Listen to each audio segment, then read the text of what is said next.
What's going on, traders? Welcome back to another weekly Forex forecast. I hope everybody had a good trading week. I personally didn't take any trades this week, so there won't be any trade review videos. But if this is your first time to my channel, hit that subscribe button if you want to learn more about supply and demand trading and try to grow your trading account. With that being said, we'll hop right into it here. So this is the currency report for this week. Ignore that date. I forgot to change that, but this is the new currency report. The euro remains number one. Canadian dollar is the weakest. And yeah, I didn't take any trades this week because of the election. And I mean, if you're kind of paying attention at all, you'd know that before that was going to get dragged on. And, even though the media declared Joe Biden the winner, I don't think that they have the legal authority to do that. So I think that this could all go to court because I don't watch the mainstream media. And I've seen a lot of weird things that have been happening, and it seems like the Republicans might have a case for some voter irregularities or voter fraud. So it's probably going to go to court. Not to get into politics or anything, but I think it's going to go to court, and it'll probably be officially decided then. So the reason I'm talking about this is because I think it still could get very volatile in this week and maybe the upcoming weeks. We'll see what happens. But so I'm just being more cautious, trying to be aware of that potential to happen. So, and it kind of plays with people's emotions, right? Because right now people think that Biden wins, and then the Republicans they think that there's fraud, so then they get pissed off. It gets to their emotions, and then if it does go to court and they show that Trump actually won and that there was voter fraud, then all these people celebrating for Biden could potentially get very upset as well, and I could see it all leading to civil unrest. And that's a huge reason why I hate the media. The media is horrible for inciting things like this. So I'm just saying all this. It's not to get political. I'm not left or right or whatever. I just think it's important to know that there is potential for a lot of volatility in the future. So with that being said, we'll hop right into it. Sorry about that. We'll go right to the dollar, the US dollar. They remain number two. So I could see the Euro United States kind of going sideways for a while, since they're both pretty strong as far as current data goes, like a GDP quarter over quarter and year over year and all that stuff. But the dollar, they're 51% long, 49% short. We'll look at the data here. They just got rid of some longs and more shorts, so it's pretty even right now for the dollar. But then if you go to the euro, they're still majority long in the euro. But as you can see, quite a few weeks ago, they were at about 250 long, and now they've clearly been taking off a lot of longs and actually adding shorts now too. So if you look at the chart of the euro, we're clearly reacting. I've talked about this before, reacting off of this monthly downtrend or trend line, sorry. So clearly there are some sellers here. I mean, I could still see price coming up to this level up here. It's kind of a tough call. I don't really want to be buying here, especially looking at this data showing that they're going to be adding shorts, and then you look at this and it's like they're number one, right? So it's kind of a tough call. So I'm not 100% sure what's going to happen there. If anything, any trades that I take probably be a confirmation or something like that. So all right, we'll go to the Aussie dollar. They remain number four. Now they're somewhat in the middle, and their bias for long to short is not really that clear either. But I mean, this last week they did add some shorts and got rid of some longs, so it kind of tells you that they're probably expecting a move down. This monthly, it's not a great area of supply. This monthly area, though, it's tested now, and I don't think it's going to hold personally. And as far as the weekly time frame goes here, this demand was holding. I kind of expected it to break and to come down to here, but we'll see. As far as quality weekly supply goes, you don't really have much till up here, so it's kind of you're kind of shooting in the dark here. It's kind of tough to see what's going to happen, but based on that data, I do expect a pullback to happen. So if I was to get short in this daily supply areas up here, I'd probably look for like a 1 hour, 4 hour confirmation to go to the downside. So we'll go to the Canadian dollar. They're the weakest here. 66% short to 34% long. Pretty significant difference, or actually, yeah, 66% long on the pair USD CAD. They did get rid of some shorts though, and some longs, but sorry. If you look at the chart, we are reacting off this monthly trend line still, and this monthly demand area that looks like it's going to break. If you look at the weekly area, this weekly supply has been holding up very well, and now on the daily, we're about to break these lows as well. So as far as buying goes, I'd probably want to see a new daily confirmation to buy, because it looks like this weekly area is going to be kind of broken here. So it's kind of a waiting game for now. I don't know what happened there. What I would really like to see, where's this tool? This price to come up here, maybe break all these highs, come down here, maybe get a nice pullback right in this area to there to ride to the upside. If not, I still don't really feel comfortable shorting it, especially since it's tied to oil, and oil seems to be pulling back as well. So I don't really feel comfortable shorting this pair right now. Kind of only looking for buys at this moment. The USD yen, Japanese yen has been falling as far as ranking goes, but they still are pretty long. But like all pairs, clearly there's been some profit taking here. On the pair, actually, not really. They added more shorts and got rid of some longs. So I do still expect price to come down, but we're in this tested monthly area. But honestly, I feel like this trend is so strong that I'd still probably look for some shorts, because I don't believe that this monthly area will hold. I mean, I could see them using this for profit taking, but it's kind of a weird one. I could see some more buyers stepping in down in this area on the monthly. So I still think we have a decent way to go, and this weekly trend is down. This isn't the greatest right here. This trend line's not the best, but we are on this weekly downtrend here, so there is momentum to the downside. So on the daily, I would like to get a nice shorting area here. This was kind of a weird thing. This is the night of the election, I believe. Kind of spiked up to there. I wasn't trading this week, so I never took that, but that would have been a nice simple trade. And it kind of goes to show that the news doesn't really matter all that much, right? It's just be cautious. All right, we'll go to the pound. I had this zone marked on the pound.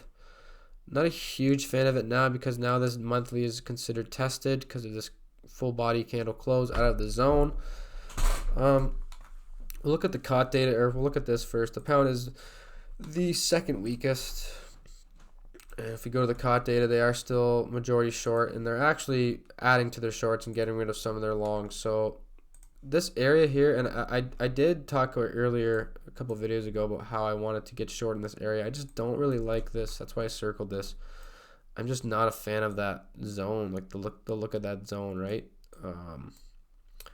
Maybe I might draw it a little differently or something, but in reality, I'm probably just going to look for a confirmation up here on a 4-hour or probably a 1 hour, depending on how much I think and how it's looking when it does get up to there. Only because this zone looks bad. If this was a quality zone, I'd probably take that short without question, even though that this monthly is technically tested. Didn't close that far out of the zone, but so yeah, if this zone was a nice looking zone, I'd take it, probably set and forget. But as of now, I'm not. I don't like it as far as a set and forget. So I'm going to be looking for confirmation. USD Swiss. Swiss franc is number 3. Still pretty long too. We'll go to the COT data here. So they got rid of some shorts and got rid of some longs as well. More shorts though, but they're still very short on this pair, even though we are in this weird looking monthly area that was kind of wicked through, but I think could still potentially hold as an area that banks use. And now we are in a downtrend on the daily, so I'm probably still gonna look for shorts, to be quite honest. I just don't really know where. I don't like this test of this daily here, so I don't think I would do that. If price does come back up to here, I'd maybe look for a confirmation in there. probably only on a 1 hour. So I'm actually going to set an alert there right now to alert me for when price does get up to there. And if price comes up to this area, I'd most likely take that as a set and forget. I'd have to really see what the weekly looks like at that point and stuff. But I was kind of hoping we'd see a nice pullback up to this area up here, but we didn't get it. But that's fine. All right, we're gonna look at gold now. Gold maybe on a little rally because of the elections. Still very long. But they got rid of some longs and added some shorts. Not that many, though. So I think, I think they were kind of just holding price and accumulating. I talked about that for a while, that I would like to see price get up here. It's not. And at the daily now, let's see. Actually, let me get rid of this. Mark this as removed. There's a zone that took out that zone. And now, I don't like the look of this zone, but that would be your zone. Right here, I don't like that wick. I'd like to see another stay away up here to really get, because this was another little area here that was also removed from this zone. What I really, I'll tell you right now, if I see price do this, come up here, hold up here, break this zone, doesn't even have to break this top one. If it breaks this zone, comes back down to here, I'd probably buy that right there. It's a little bit of a big zone, but I'd probably put my money in that situation, only because it's broke this momentum line down and it broke a big zone here. So that's where I would like to get long if that happens on gold. On silver, their long exposure went up 2 points, but that's because they did get rid of some shorts, but they also got rid of some longs. But I think that we're gonna start seeing a move up from here. So same thing with silver, kind of looks somewhat the same. I definitely like the zone better on gold, but for silver, same kind of idea. I want to see this zone removed, come back down, and you never know. Maybe what you'll see come Monday is a candle like this, comes up here like that, and this 50% candle might be a future zone. I don't know if you guys kind of see what I'm predicting here, but yeah, that's kind of what I could see happening. And if that happens, like same thing on gold, I'd probably buy that area. Oil, go to the car reports. They got rid of a lot of longs and added some shorts, and I'm not really that surprised. Maybe I kind of was a little too bullish on oil and thought I was going to go up forever. That's my bad. But clearly we're at that monthly, weekly area of supply, and they're getting rid of a bunch of longs and adding some shorts. So I do expect a pullback.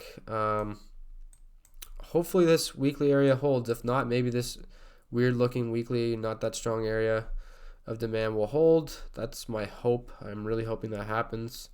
As for now, this daily reacted very nice off of it. You had a little trade right here. That would have been a very nice trade. I didn't take it because of the elections, like I said, and I didn't want to hold it over the weekend, but we're reacting. Hopefully they're just taking off some profits, and maybe we can see a nice move higher from here. S&P 500. I hate when this stock does that. Okay, S&P 500. They got rid of some longs and added some shorts. So I don't trade this. I don't like trading this. But clearly we're kind of in this range here. I could see us ranging for quite a while until the election gets all figured out.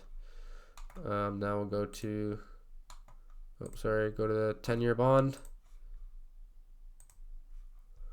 10-year bond, 50-50. Got rid of a bunch of longs and some shorts. So I'm not messing around with the bond market right now. It kind of all ties in with everything anyways. And so I'm just not really trading it right now at all. Natural gas, last one. Okay, so natural gas, they added some longs and got rid of some shorts. And that's what I really wanted to see, because I talked about this in the Discord group. This weekly area, I'm telling you right now, I'm putting my money in this area. It's not investment advice. I'm just saying that that's what I'm going to be doing. And that weekly area is this daily area right here. But I'm basically just going to take the trade on the weekly time frame, kind of like this. So I'll have my position like that. Maybe a little bit of a wider stop. You know, my take profit up here somewhere, and my ultimate take profit.